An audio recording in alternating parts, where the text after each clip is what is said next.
Hey guys, Beater Bricks bringing you guys another set review. Today we're looking at set 76248, the Avengers QuinJet. It did release January 1st of 2023 and is still available until the end of this year. The reason I'm making this video is because I did find it on rollback at Walmart for $75, being that it retails for $100. $25 is not something to scoff at, especially on a sale that's not offered by LEGO. We're going to go through the figures of the set and then we'll go through the QuinJet itself. I will tell you just before we get into this, giving you guys a little spin. I love the size of this mock, and I'm more and more coming to grips with the fact that the builds we're getting from Marvel and Lego City and Icons are a lot of the same scale comparatively to what Star Wars is getting, which I don't know why the different teams are making different decisions as far as like stylization and maybe it's price per piece and maybe they have like a certain number. I know that they have a certain limited number of pieces that they can produce for their theme every year. It just seems very strange that Marvel Marvel's approach I just find a lot better just generally as we're going through this. So we're gonna get into the figures, then the build, and then we'll get into my final thoughts. And ultimately, by then, hopefully, you guys can figure out if it's a set you want to know, and you'll let me know down in the comments. So the first figure we have here hanging on it is Iron Man. It's the same Iron Man mold we've been getting for years, with the two-piece front face with currently displaying all of the gadgets and stuff that you would see in the helmet. On the back, we have the normal Tony Stark face. He also comes with these blue jet boosters here for his hands to hold to make it seem like he's flying around like he does in the early Avengers movies. And you can just pose him like that. This Loki and the majority of these figures, I believe, are the same figures that we got from the Avengers Tower that did also release late last year as well. Um, so same set, same golden scepter. We have the prisoner look here on the back with his mask so he can't speak. On the front, we have the normal arrogant Loki. He does have a little bit of back printing here on the back, as you guys can see. Oh, chest printing. No arm printing. Surprisingly, none of these figures, with the exception of the next figure, Black Widow, has any arm printing, surprisingly. So, Black Widow, obviously, she has her two faces as well, front face, and then the other side of her face. She has chest printing, back printing, and she has the shield logos on her arms, which I find really cool as far as like uniform goes. Which her legs are lacking any waist design or leg plate design. The only thing that has me really interested about the figure, about like why they chose this one, I'm pretty sure if I remember right, these shock batons weren't used in the original Avengers movie. They were used in Civil War when they're fighting uh, at the airport, and a little prior to it in the film when they're first fighting um, the Black Panther or trying to apprehend Winter Soldier. And I just find that very, or maybe it wasn't Civil War, maybe it was the second Captain America movie. But either way, I think they took it from those movies and were like, let's just give her these weapons because she had them. I mean, they could have gone with dual pistols because does use weapons. Just genuinely, just interesting choice. I mean, personally, I would have included all the accessories, but that's just me. Um, Secondly, here we have Thor, obviously with his hammer and his lightning. On the front, we have it displaying the shock eyes that he would have when he's like dictating his rule of the thunder, and then we have his back face.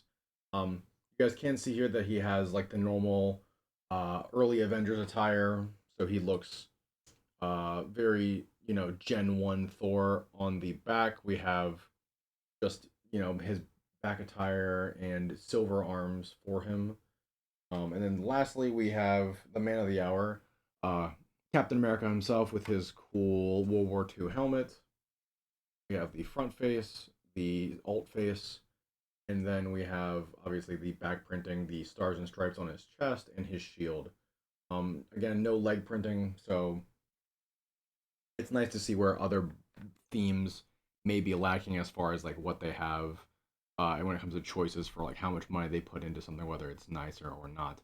Um, so we're gonna be going into the build now of the set. I'm gonna leave the figures where they're at. All right, guys. So pulling the figures off of the set that I decided we're gonna do now. Obviously, there are some play features with the set to mention. So obviously, you can fit one person up in the front of the QuinJet. You can just uh, obviously to get in there, you're gonna have to pull the sides off, I believe. You can also just peel the front plate up like this if you want to, and just stick someone in there and close it. Obviously, doing that is not going to be too easy because these side plates have a tendency to want to squeeze the front little plate there, so that way nothing comes out. The wings do fold down, which is pretty nice. You can have it like in retracted mode. These back, I think these are ailerons, but I could be wrong. The rear engines, the rear support engines do flip up and down. Obviously, there's no real play feature to it. It's just something that you can do.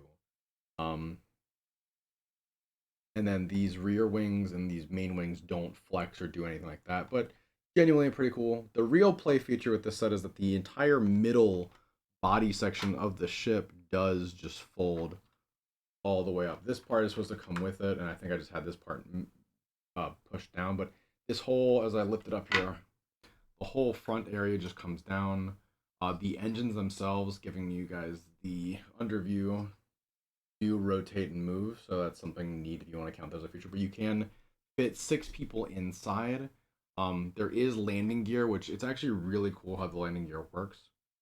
So one landing gear, if I can get it, is underneath the front here. You just pull it out with your thumb, and then the other 2 landing gear are actually hidden on the side of the plane, and they just kind of roll out here from the side. I'll get you guys some up close photos here, but they just kind of fold out, and then you can just move the stand down. You can just lay it here. It doesn't look like it supports its own weight too well. No, it does. The front one just wasn't all the way out. It has to be all the way out, not just floating.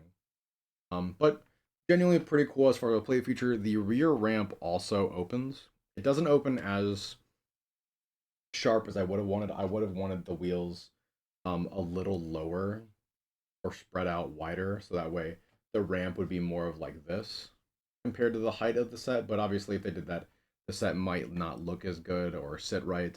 So, obviously, I like this a lot better than what could have been if they had tried to go for like the 100% correct design choice. Then obviously, when you want to put it back in flight mode, you put the wings back up, put the ramp up, and you're going to take these 2 guys here. You guys can see I can just fold it, and then it goes in just like this. You just slide the wheels into the fuselage, and then the wheels kind of just float on the outside. So, I mean, the wheels are there, like you do see them, but I think they did a pretty good job hiding them for the most part. Like, I genuinely think that they are hidden pretty well. Like, you're not going to see them from the front or the sides.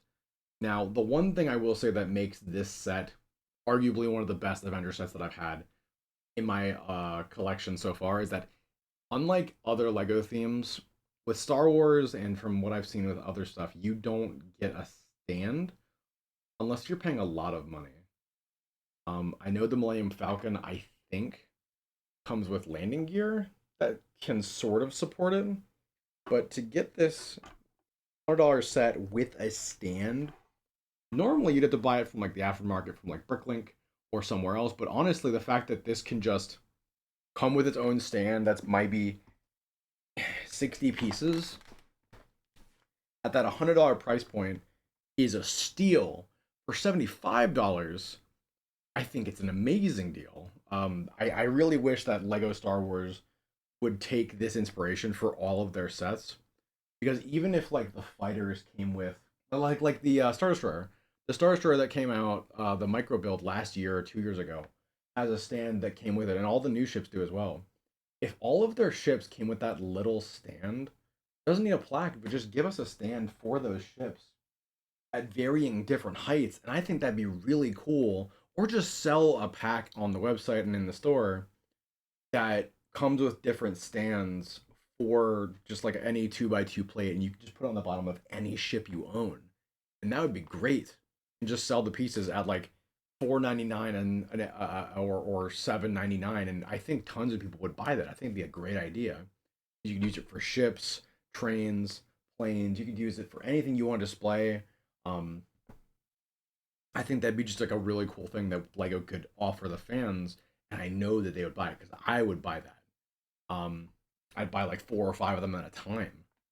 Um, you know, it costs them nothing because they could just put it in the same poly bag that they do for like the smaller builds and stuff.